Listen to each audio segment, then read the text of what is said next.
Salve, salve, galera do Enem! É um prazer mais uma vez recebê-lo aqui neste site de sucesso que é o LAC Concursos. Este site que tem preparado campeão e campeã por todo o território brasileiro, e você com certeza vai ser um dos nossos campeões que irá arrebentar a boca do balão no Enem. Estamos trabalhando duro, forte para isso e acreditamos em você. Sou o professor Jefferson Fiel, professor de matemática, e na aulinha de hoje, galera, vamos trabalhar razão entre números, ok? Mais especificamente, razão entre dois valores. Vamos entender a essência de uma razão, ok? Ah, professor, razão, isso é matemática básica, professor, isso é coisa muito fácil. É verdade, tá certinho, é coisa muito fácil, galera, mas é coisa que cai muito no Enem, muito mesmo, como vocês vão ver nos exemplos que nós iremos trabalhar aqui. E detalhe, por ser fácil, às vezes o aluno acaba errando de bobeira, por falta de alguns conceitos. Então, nessa aulinha, a gente quer fazer esses ajustes, te dar dicas, conceitos para você, diante dessas questões, saber tirar o máximo proveito. Belezinha? Vem comigo, galera. Vamos estudar, então, razão entre dois números. Bom, quero dizer para vocês que eu falo algumas palavrinhas em inglês durante a aula, mas, galera, meu inglês não serve para fins didáticos, tá? É só para zoação, para dar aquele tchan na nossa aulinha, tá? Não levem a sério meu inglês. Vamos lá, razão. O que é razão, professor? O que nós vamos ver? Nós vamos trabalhar aqui o seguinte, o conceito do que é a razão, nós vamos falar sobre alguns tipos de razão, as principais razões que estão presentes no dia a dia e que são cobradas no Enem, que é a velocidade, densidade e escala. Constantemente caem questões envolvendo esse tipo de razão, ok? E vamos resolver alguns probleminhas envolvendo razão entre dois ou mais valores. Beleza? Então vamos lá. Galera, o que é razão? O que é razão? A razão entre dois valores, então eu vou ter dois valores, que aqui no nosso caso eu vou representar por A e B. Então a razão entre dois valores A e B é o quociente. Razão é o quociente, o resultado de uma divisão. Então, quando eu falo razão entre dois valores, eu quero saber o resultado da divisão. Então, fica claro isso, que a palavra razão quer dizer divisão. Então, eu preciso obrigatoriamente conhecer dois valores, senão não tem como achar a razão. Acha a razão de 5. Vai, 5? 5 com quem? Tem que ser 5 com alguma coisa, ok? Então, a razão, ela só é atribuída quando se trata de dois valores. Senão, não tem como encontrar razão, ok? Então, vamos aí representar literalmente dois valores A e B. Nós dizemos que razão é o quociente de A para B, tá? Quociente da divisão de A por B. Representando, fica assim. A dividido por B, isso que é razão. Professor, isso é uma fração, eu aprendi isso. Ah, aprendeu, fração. É fração mesmo, fração, isso, ó, aprendeu. Mas agora é razão. Na fração, nós chamávamos esse cara de cima de numerador. Na razão, nós vamos chamar ele de antecedente. Na fração, nós chamávamos esse cara de baixo de denominador. Aqui nós vamos chamar ele de consequente. Então, eu tenho antecedente, o termo de cima, consequente, o termo de baixo, ok? Memorizem bem essa nomenclatura, porque às vezes cai algum exercício fazendo referência a esses nomes, antecedente e consequente. Então, antecedente é o de cima, consequente é o de baixo. Principalmente quando a gente estiver estudando proporção, ok? Bom, continuando, vamos ver alguns exemplos de razões que estão presentes no nosso dia a dia. A primeira delas que eu quero falar com os senhores é sobre a velocidade. Velocidade é algo muito presente no Enem, sempre cai alguma questão envolvendo velocidade. Professor, mas velocidade é física. Galera, a interdisciplinaridade está presente no Enem. Hoje a matemática está envolvida com a física, com a química, com a biologia. Então vai ter questões que vai envolver física, matemática, biologia, química, tudo junto, ok? E você tem que estar preparado para isso. E nós vamos te preparar aqui. Então, velocidade é uma grandeza física? É uma grandeza física, mas ela representa a razão entre duas medidas. A velocidade ela é obtida pela razão entre duas medidas. Qual é o conceito lá na física que você aprendeu? Ah, professor, velocidade ΔS sobre ΔT. O que é ΔS sobre ΔT? É distância percorrida dividido pelo tempo gasto para percorrer essa distância. Ah, tá. Olha só, distância percorrida dividido pelo tempo gasto para percorrer essa distância. Olha só, uma divisão. Divisão, então, é uma razão. Velocidade é uma razão. E o Enem explora isso, galera, tá? Tá aqui o conceito, né, da velocidade. Vamos pegar um exemplo. Se a distância entre as cidades A e B é de aproximadamente 357 quilômetros e um determinado veículo leva 4 horas para percorrer esta distância, podemos afirmar que a sua velocidade foi o quociente da divisão entre o espaço e o tempo. Isso, verdade. Tá? Velocidade é o quociente da divisão do espaço pelo tempo. Então, como que ficaria, nesse caso, a velocidade? É só pegar o espaço, que é 357, e dividir pelo tempo, que é 4 horas. Ao fazermos essa divisão de 357 por 4, nós vamos encontrar 89,25. Esse valor é chamado de velocidade média, que é a velocidade mínima, né, para ele.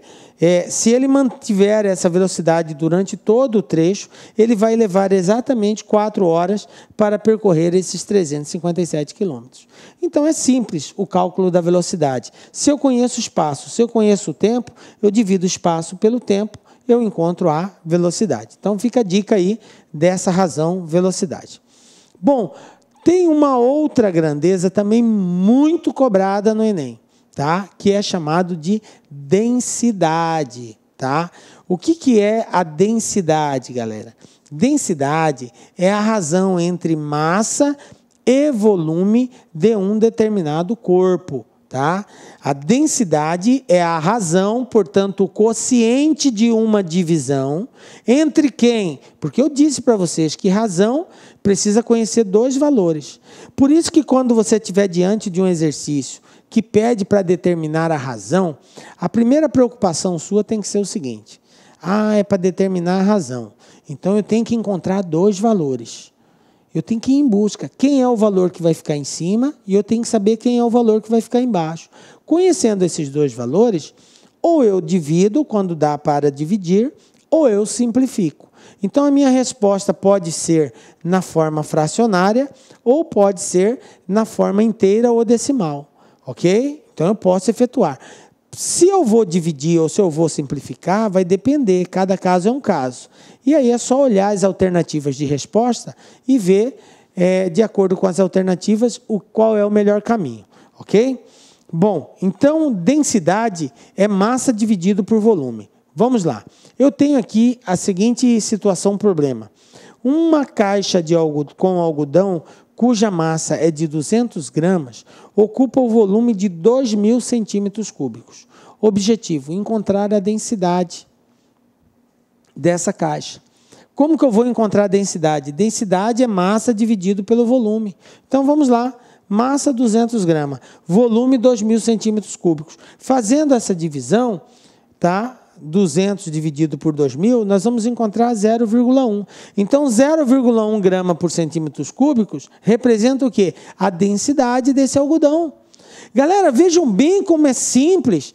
E, às vezes, uma questão desse tipo no Enem, claro que não vai cair dessa forma, o Enem dá uma contextualizada, como a gente vai ver daqui a pouco. Aqui nós estamos só trabalhando a parte de aplicação. O aluno não sabe resolver simplesmente porque ele desconhece o conceito de densidade. Vai ser seu caso com a dica lá, que aqui você já está ligado, que densidade é massa dividido por volume. Então, para encontrar a densidade, você simplesmente precisa conhecer 2 valores, quem é a massa e quem é o volume. Dividindo a massa pelo volume, você tem a densidade. Acabou. Morreu o assunto. Simples assim, ok? Note que a unidade é centímetros cúbicos, né? Gramas por centímetros cúbicos. Belezinha? Um outro tipo de razão que é muito cobrado. Esse aqui, galera, é de praxe. É de praxe todo Enem ter uma questão envolvendo escala. Isso é sacramentado no Enem. Então, você tem que saber escala. Tem que saber escala. Claro, conosco você vai saber. O que é a escala, gente? Escala é uma razão entre a medida de um desenho, que pode ser um mapa, uma foto, a planta de alguma casa, de algum terreno, tá? Comparado com a medida real daquele do mapa, da distância, né, no caso das cidades, ou do tamanho da casa, ou da área do terreno, ok? Então, quando eu falo em escala, eu estou comparando uma medida que vai ser representada no desenho com uma medida de tamanho real. Tá? Eu quero representar a distância entre duas cidades A e B. Então, eu tenho a distância real, que pode ser em quilômetros, e eu tenho a distância em centímetro que eu representei no papel. Ok? Então, essa medida do desenho, dividido pela medida real, o tamanho real da distância, é chamado de escala. Ok?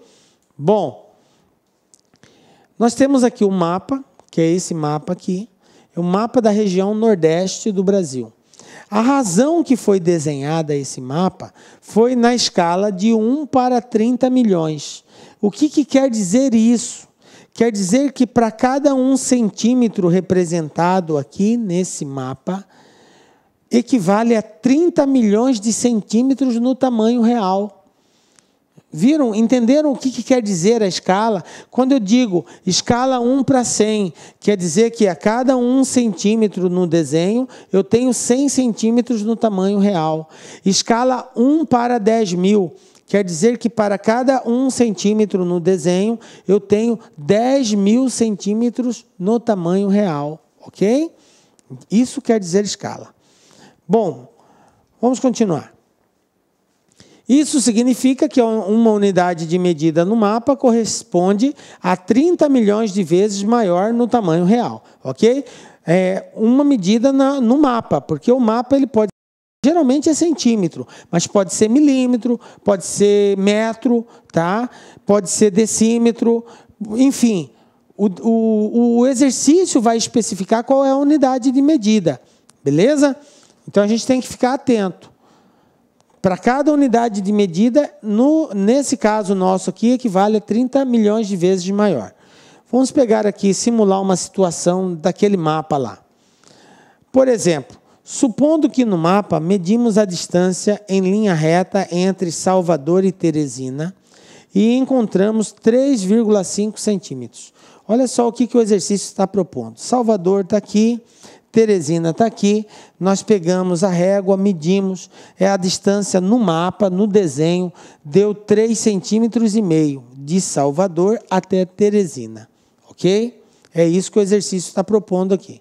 Olá, meus amigos, minhas amigas, gostou dessa aula? Então acesse lacnem.com.br, assista o restante dessa aula e muito mais. Conheça o nosso método pragmático para o Enem 2015. São 600 aulas prioritárias. Sabe quanto custa? Você vai nem acreditar, R$1 por dia. Clique aqui e confira. Gostaram da aula de matemática? Então vai lá, clique, curta e compartilhe.